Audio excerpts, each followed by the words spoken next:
So I want to welcome you to this forum for the November 4th election. Our forum is sponsored jointly by the League of Women Voters of Southeast Missouri and KRCU, our public radio station, 90.9 FM and 88.9 FM. The forum is being recorded by KRCU and by the Southeast Missourian. It will be played on their web pages, and it will be on the public access television channel here in Cape Girardeau, and that is 993. So we welcome the watchers for public access television and the Southeast Missourian and the listeners from KRCU. Also, we want to thank Allison Davis for letting us use this beautiful room at the concourse. If you haven't been here before, I'm sure that you all are just really enjoying this very nice building and this very nice room. I have a little bit of housekeeping to start off. First of all, some important dates. The last day to register to vote or to make registration changes for the November election is Wednesday, October 8th. And if you need an absentee ballot, they now are available at the county clerk's office and on the county clerk's webpage. And that gives instructions on how to handle your absentee ballot. And now I want to read our nonpartisan statement. The League of Women Voters is a nonpartisan political organization that encourages the informed and active participation of citizens in government and influences public policy through education and advocacy. Our purpose is to promote political responsibility through informed and active participation of citizens in government and to act on governmental issues.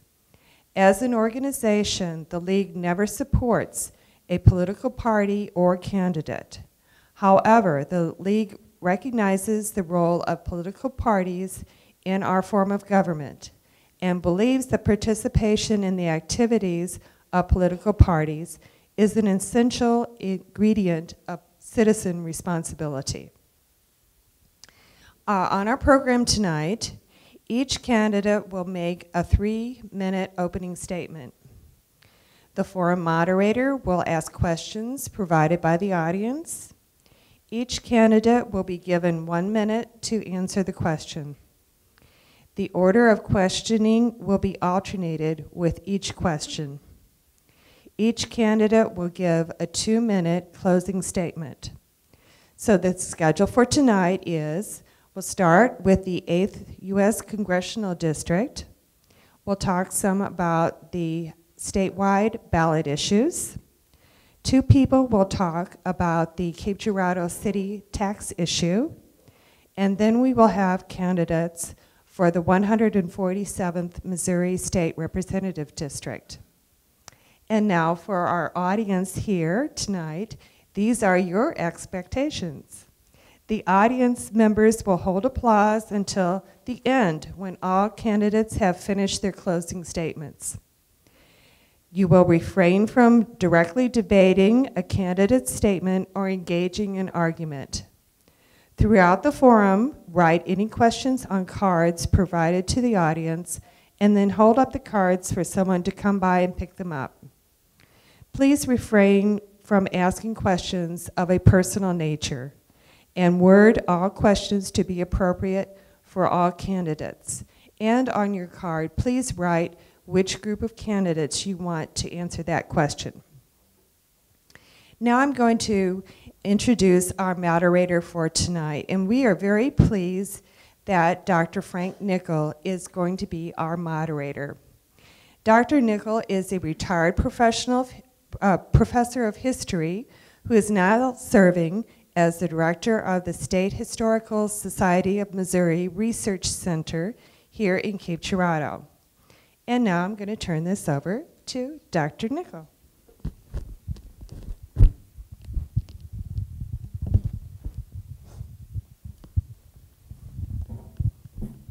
Good evening. The candidates for the 8th U.S. Congressional District in the November 4, 2014 election will be Doug Inyert of the Constitution Party, Terry Hampton, an independent candidate, Jason Smith of the Republican Party, Barbara Stocker of the Democratic Party, and Rick Vandeveen of the Libertarian Party. We will now, in alphabetical order, proceed through the list of candidates. So the opening statement begins with Mr. Doug Inyert. Thank you. I think that's a little hot. I believe in American exceptionalism. We gave the world Eli Whitney and the cotton gin, Thomas Edison and the light bulb, Alexander Graham Bell and the telephone. We gave them Henry Ford and mass production. We gave the world a lot of things. We gave the world Microsoft and Bill Gates. We gave the world a lot of marvelous inventions. We literally took the world in 200 years from stick plows to space shuttles. That was the United States. So I believe in American exceptionalism, and I believe it's time for us to be proud to be Americans again.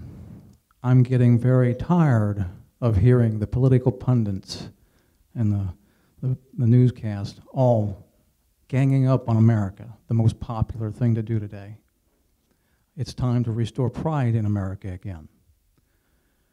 All is not well. We've made some mistakes, and all is not well. We've got some work cut out for us to do. Congressional approval is at an all-time low. The vested interest of all the government, and this goes whether it's state or federal, the vested interest of all government is in maintaining the status quo. That is, things as they are. Think about the employees of all state and federal agencies. Where is their vested interest? It's in their paychecks, the status quo and the flow of money. Think about all of the elected officials as we know it today. Where is their vested interest? It's in maintaining the status quo and the flow of money. And how about the major political parties? Where is their vested interest? It's in the status quo, maintaining the status quo and the flow of money. So the point of what I'm saying here is that government is not going to fix itself. With congressional approval at an all-time low, we can say that we cannot be called a people who are governed by the consent of the governed. Wherever I go, people are upset. They're upset with their government, and they're upset with whatever political party they have been affiliated with in the past. What's going to change that? We the people. We the people still retain the power. The power retains in us. In 6 years, we could overturn every office from dog catcher to president. We the people forgot that we're the boss. We've not been showing up. This is how we change it. We the people. Thank you.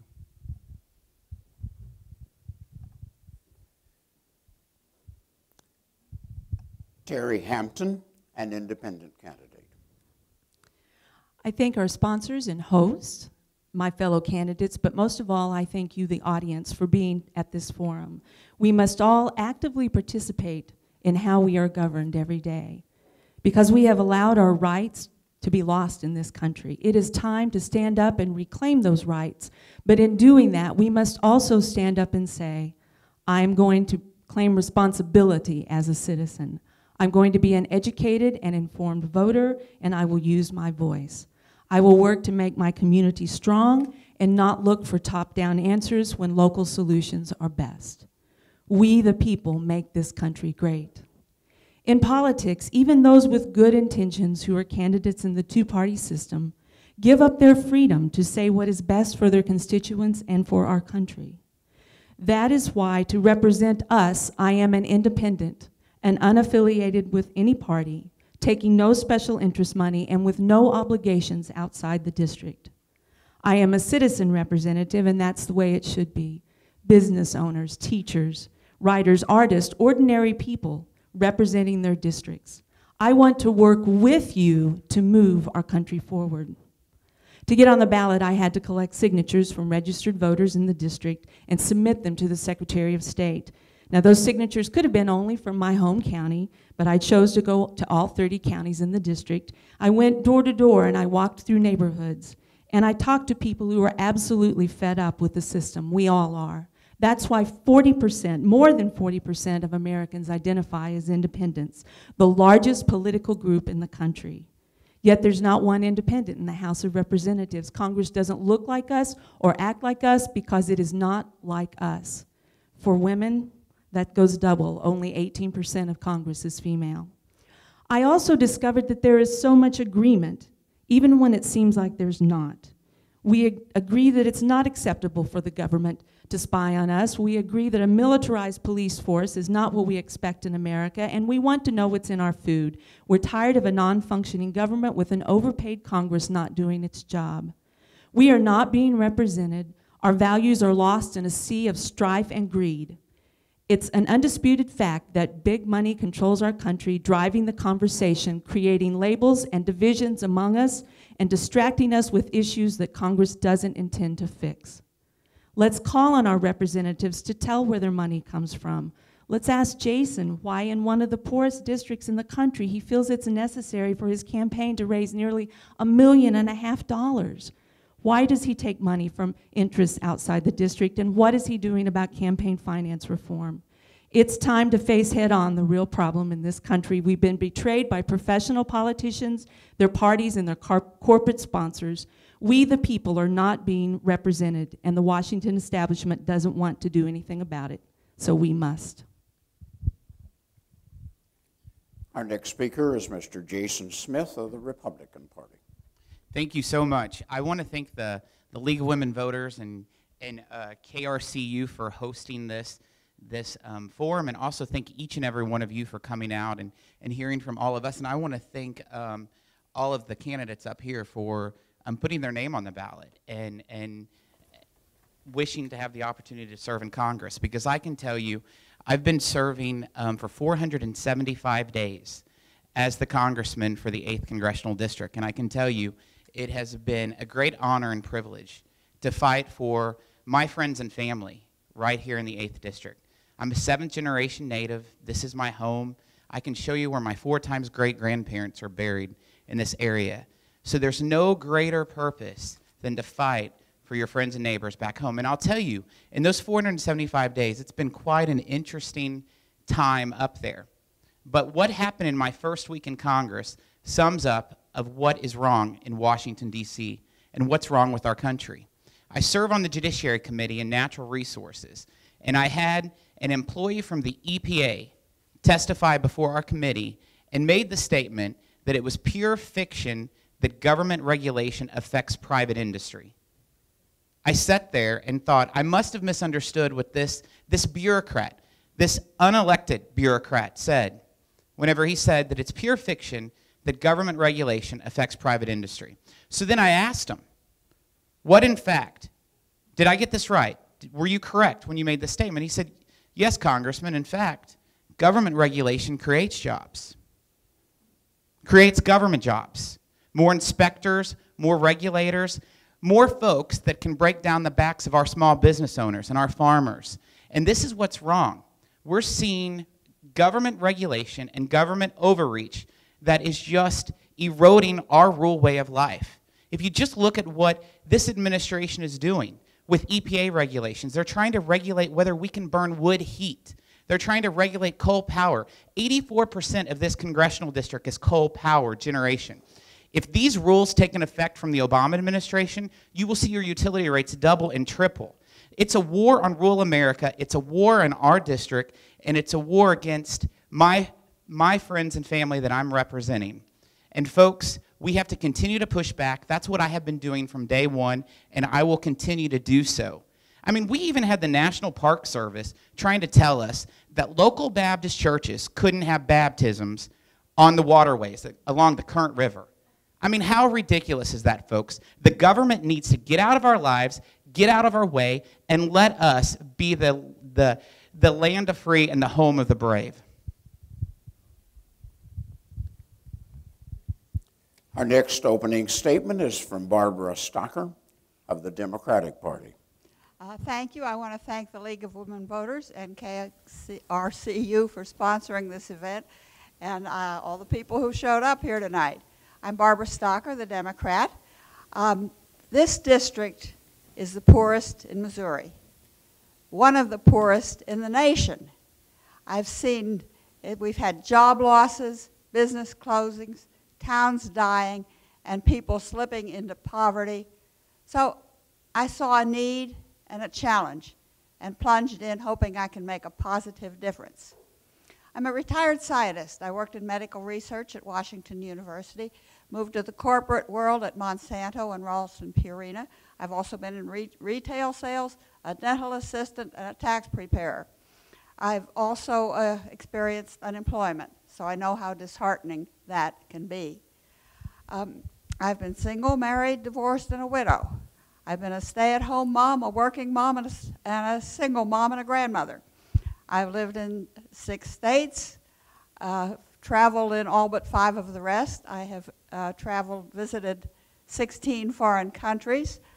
I love gardening, reading, sewing, knitting, cooking, nutrition, and traveling. That sounds like experience to me.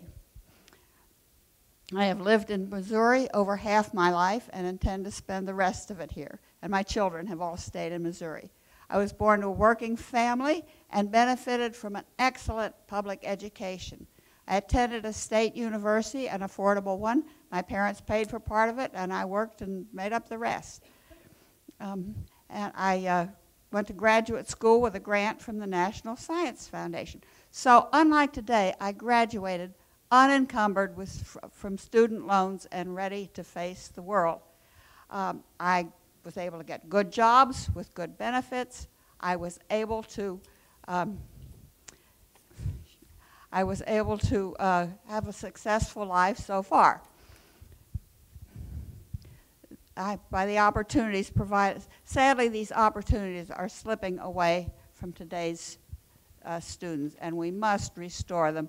We must get the opportunities if we are to meet the challenges of the 21st century.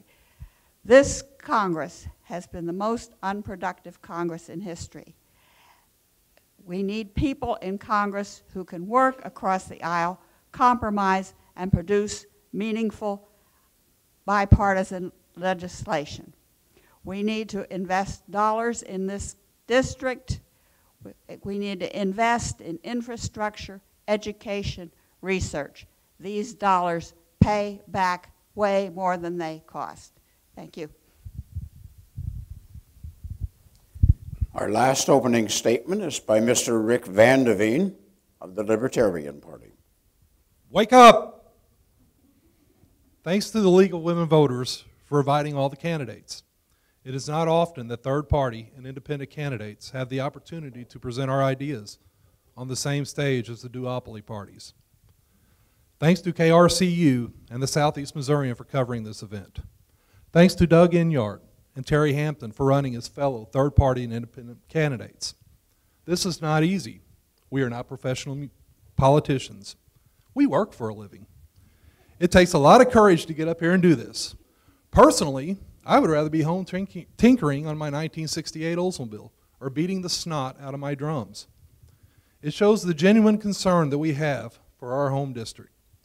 Obviously, we don't have the funding of our duopoly party opponents. It is amazing to me that the incumbent has $1.5 million in his war chest and is guaranteed an easy victory without having to campaign or advertise in a district that has been overwhelmingly Republican for decades.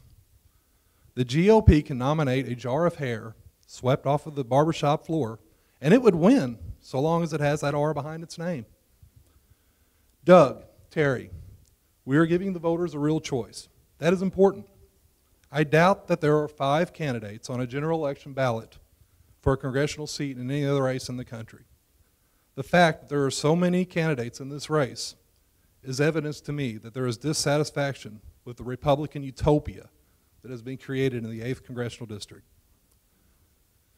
Special thanks to my family for putting up with one more windmill joust and their continued support in all my endeavors. I promise that in the outside chance that I don't actually win this time, I will not run in 2016. I also want to thank the Missouri Libertarian Party for another nomination and their continued faith that I can articulate the message of peace and prosperity to the voters in a public setting. My name is Rick Van Dieven. I am the Libertarian Party candidate for the office of U.S. Representative, Missouri 8th Congressional District. I am 42 years old. I reside in Chaffee, Missouri, with my lovely wife of 22 years, Darlene, our 3 beautiful and talented daughters, a smelly dog, and an evil cat. I have been employed in the paper industry for over 15 years. This is my 3rd campaign for this office. Thank you. We will now turn to questions from the audience and from the League of Women Voters. And we will begin with the first response from Ms. Terry Hampton. The first question is, District 8 is the most impoverished district in Missouri and contains Missouri's poorest county, Shannon County.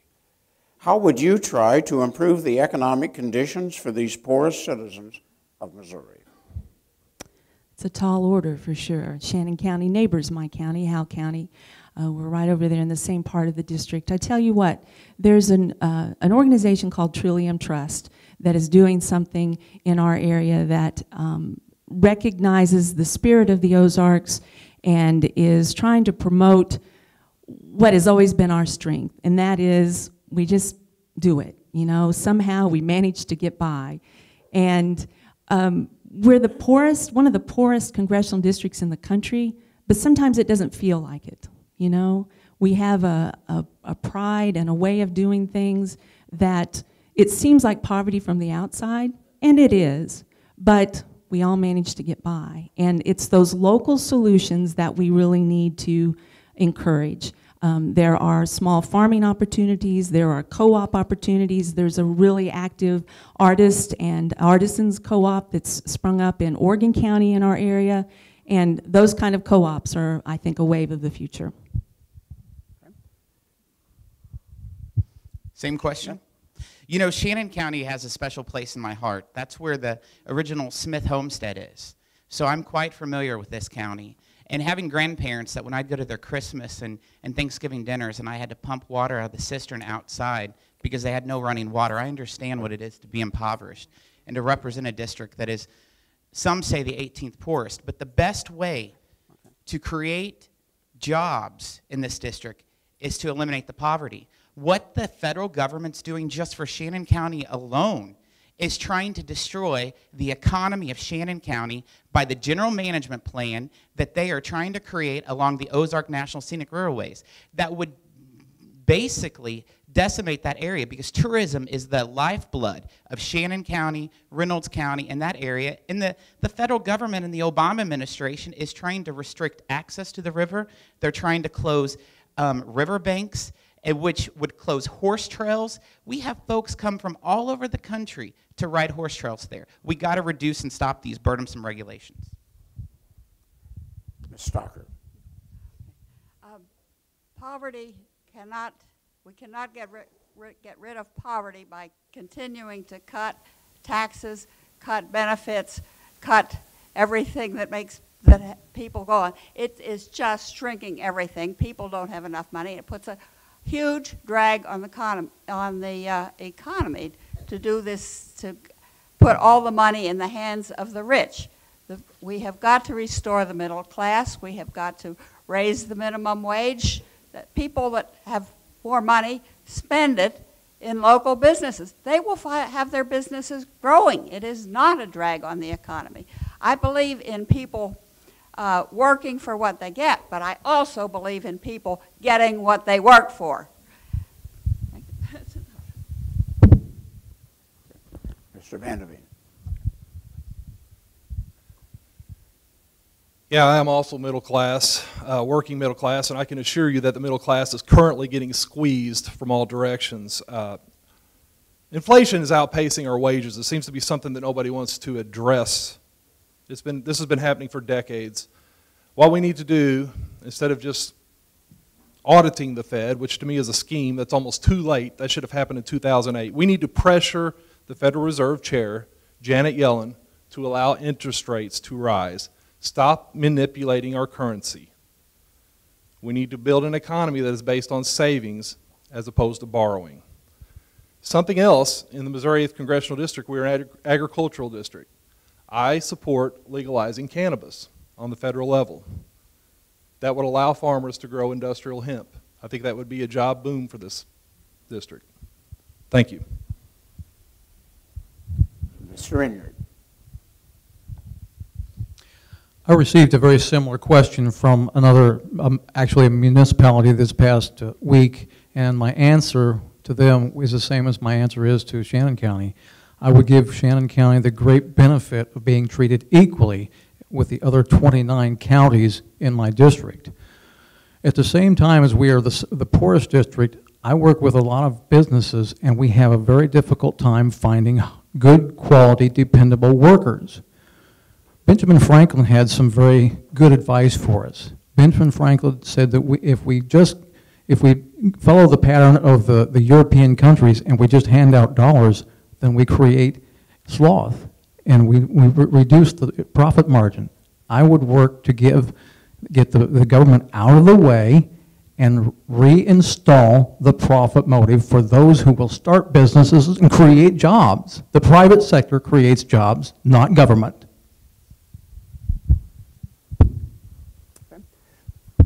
We have a question from the audience, and we will turn to Jason Smith as the first responder. The question is, for the 8th District candidates, would you support a constitutional amendment to overturn the Supreme Court's decision on Citizens United? If no, please explain your reasoning.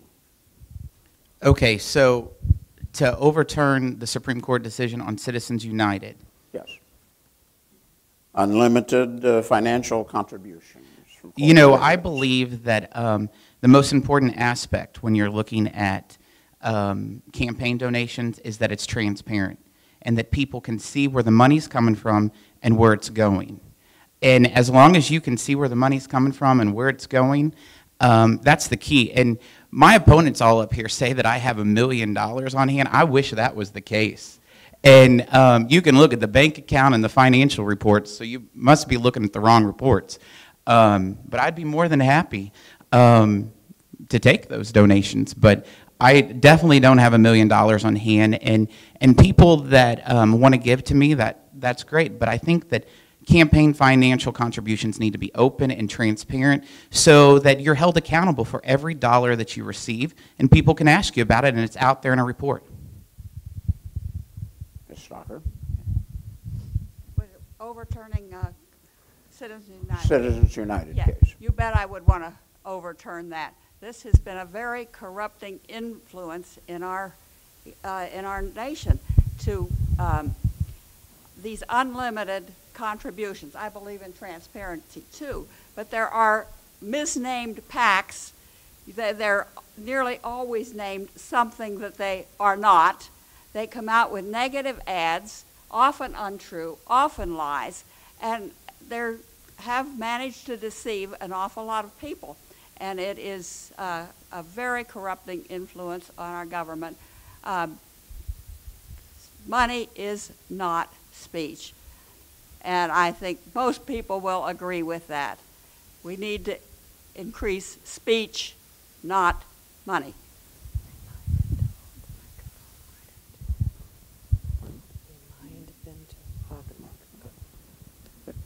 Mr. Vandeveen, and I've been asked to remind everyone to hold the microphone close to your mouth so you can be heard. Mr. Vandeveen. Yes. Jason, the name of the website is opensecrets.org. You can go there. Anybody in this room can Google it, and you can go there and you can see that Jason Smith actually has $1.5 million in his war chest. So, and like that, that is a free speech issue, and I think the Citizens United is a free speech issue. I think that people and corporations should be allowed to donate to the causes and candidates of their choice. My issue right now is that corporations are treated like people, like individuals. And the whole point of a corporation is to dodge legal liability. And that's the part of Citizens United and the recent Supreme Court decisions that I do not agree with. Thank you. Pass the microphone back down. Mr. Ingram. Congress does not have the authority to repeal, but they can pass legislation to go around and make a different choice. I agree with Rick in that what we're really talking about is a free speech issue, and we all, at the end of the day, need to agree free speech must be protected. Where we both agree again is that corporations should not be allowed to spend whatever amount of money they want to spend. I believe, personally, that you can spend as much as your personal money as you want to, but you should not have PACs or corporations dominating the political scene through the dollars that they have. Thank you. Jason does only have 220,000, I believe, in his account now, but from Open Secrets, it was initially $1.4 million. Campaign finance and corruption reform is my main concern as a candidate. I do think that, as Doug pointed out, that we're not overturning Citizens United, but we do need to address Citizens United. Corporations are not people. There are multiple issues to be addressed, but three things stand out. There's too much money flowing into campaigns and pockets. There are too many people in or running for Congress willing to take money that's offered, and those who want to run for office to help the country get back on track have difficulty being competitive in elections because there is no level playing field. I think only registered voters living with a particular legislative district should be able to contribute to a campaign. And I think that we should introduce some elements of public campaign financing, including addressing the issue of advertising on public airways. I would love to see super PACs eliminated completely.